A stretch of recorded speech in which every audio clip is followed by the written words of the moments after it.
Les réseaux de neurones ont plusieurs avantages importants. Le premier, et sans doute le plus important, c'est qu'ils ont souvent d'excellentes performances sur une variété de tâches, qu'on parle de tâches de régression ou de classification. Ce sont aussi des modèles qui sont très flexibles. Comme on a vu, en combinant différents nombres de neurones à travers des couches, on obtient des modèles qui peuvent vraiment représenter tout un tas de tâches extrêmement compliquées et extrêmement non linéaires.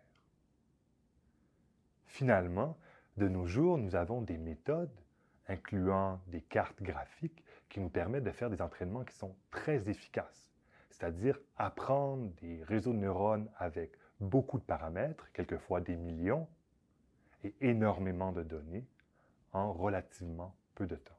Certains des avantages des réseaux de neurones, et notamment leur grande flexibilité, peut aussi être un désavantage.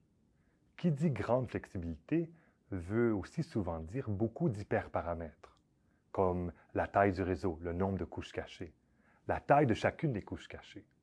Comment fait-on pour initialiser tous les paramètres dans notre réseau de neurones?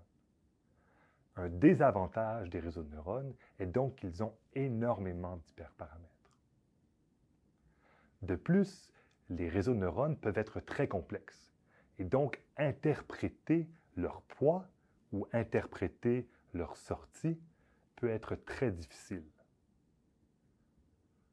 Relié à ce problème, ils n'offrent pas non plus de garantie de performance. Donc s'ils ne fonctionnent pas, quelquefois on n'arrive pas à dire pourquoi. Nous avons donc parlé des réseaux de neurones avec leurs couches cachées. Nous avons expliqué ce qu'était un neurone, ce qu'était un réseau de neurones, et nous avons brièvement discuté de la rétropropagation, une procédure qui nous permet d'apprendre les paramètres d'un réseau de neurones. Dans le prochain module, on parlera d'apprentissage profond, c'est-à-dire de réseaux de neurones avec plus d'une couche cachée.